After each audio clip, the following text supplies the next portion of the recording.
You know, one thing that I was never taught at truck driving school, and really I ended up having to learn on my own, was how to slide one of these fifth wheel plate. So on today's video, we'll be going over exactly how to slide this bad boy right here, and we'll go over some reasons of why you might be wanting to slide the fifth wheel plate.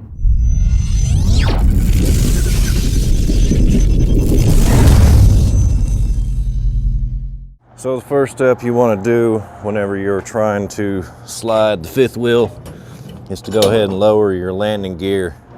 You want to take all the weight of the trailer off of the truck. Otherwise, it's going to be really hard to slide, and it's going to be really hard on your drivetrain. It's really easy to twist a drive line or snap a U-joint if you don't have the weight off. So what I do is I just crank this on down until it hits the ground, and then just kind of make sure it's firm on the ground. You don't have to start like lifting the trailer. About right there. There we go. All right, step two.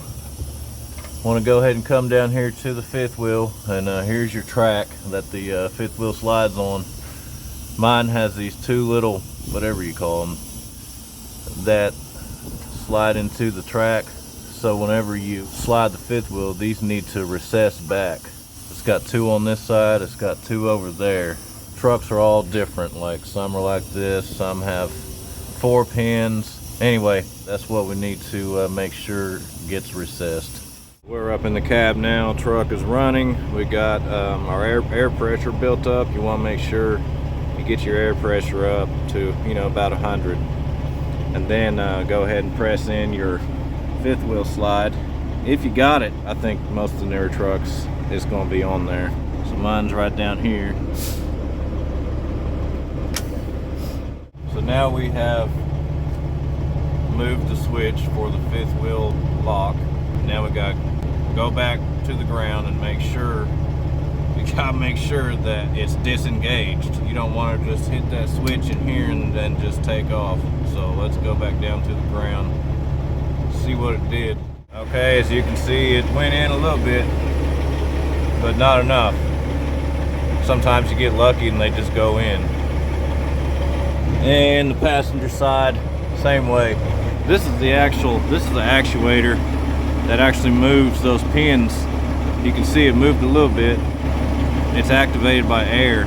Air goes to this cylinder, moves the cylinder, and cylinder moves these pins in. Pins, that's the word I was looking for a while ago.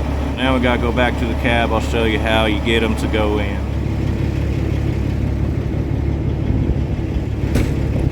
Okay, so we're back up in the truck. Still got the fifth wheel released. You're going to want to go ahead and release your tractor brake, leave the trailer brake engaged, and put the truck in first gear or reverse, either one, and just let out on the clutch ever so gently, and those pins should release. If they don't, just keep rocking it from first to reverse, and they'll let go.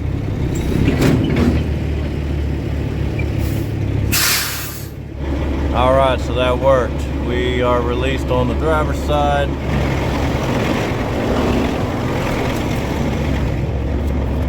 And we are released on the passenger side. So here is the tricky part. Trying to get wherever you want it to go. Of course, the easiest spots are going to be the farthest back and the farthest forward because you have stops. But if you're trying to get it on a specific pin, that can be a challenge. The best thing for that is to have somebody out here telling you where you're at. But we want to get this thing, we want to get it probably up to about right here, because I got too much weight on the trailer. And I like it sitting up here. I don't like this all stretched out. And I like the fifth wheel a little past dead center of these two axles. If you're by yourself, it's kind of frustrating.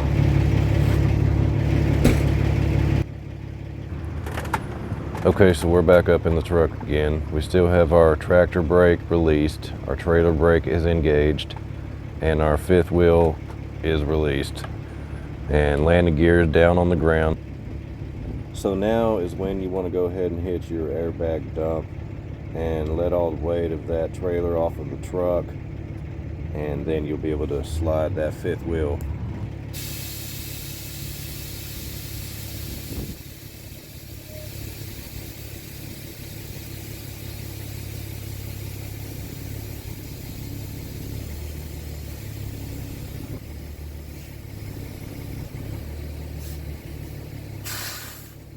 Okay, so that slid it forward a few spots.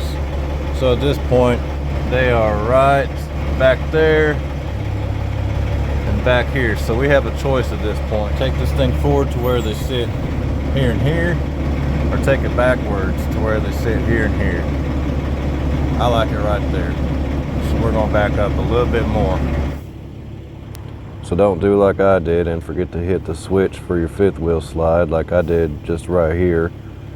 So now I have to go back forward and try to guess where my spot was at. All right, so let's try this again. Now we have our fifth wheel slide engaged, and you can see right there, they pop back into place. Want to go ahead and rock it back and forth a little bit just to make sure they seat in there good, and you're good to go. All right, so we are locked in right there, right where we want to be. Let's go ahead and check that passenger side again. And passenger side is good and locked in too. We're good to go.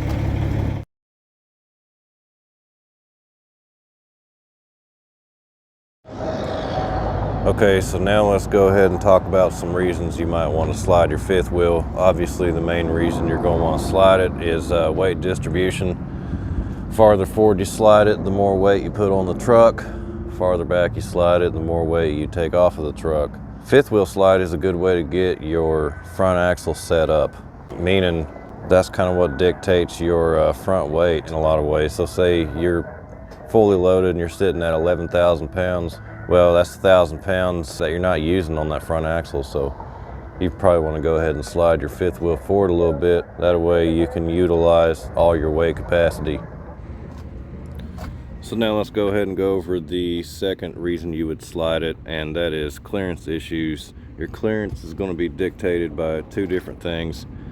One thing obviously is going to be your fifth wheel position. The other thing is going to be your kingpin position, which kingpin is the pin that comes down off the trailer that your fifth wheel attaches to. So depending on the position of the kingpin, that could put your trailer a little far forward or far back. As you can see on my trailer, the kingpin sits really far forward on the trailer, which I like that. Yeah, if you have a kingpin that sits really far back though, that might put it to where your trailer is too close to the back of the cab, so you're going to have to slide the fifth wheel back. Also, on some of these new trucks, they like to, you know, be as aerodynamic as possible, so they try to keep that gap as close as they can be. A lot of times it's too close, and these trailers will hit whenever you turn, so that would be a reason you would slide it back. Another reason that you would also slide it back would be your landing gear. On a lot of these pups, little 28 footers, smaller trailers, the landing gear, it sits closer to the truck, so when you turn, you run the risk of hitting your mud flaps or your tires. So that would be another reason you would slide your fifth wheel. And last but not least is the main reason that I slide my fifth wheel, which is whenever I have freight that overhangs on the front, like steel beams. Sometimes they can overhang a foot or two on the front, and so in that case I would slide the fifth wheel as far back as it could go. I don't want that freight hitting whenever I turn. So the audio sucked on this clip, so I'm recording over it. So be sure to like, share, subscribe to this channel, and if you do, you're going to get more trucking related content and stuff around the house, DIY stuff for around the house and in the backyard. See you on the next one.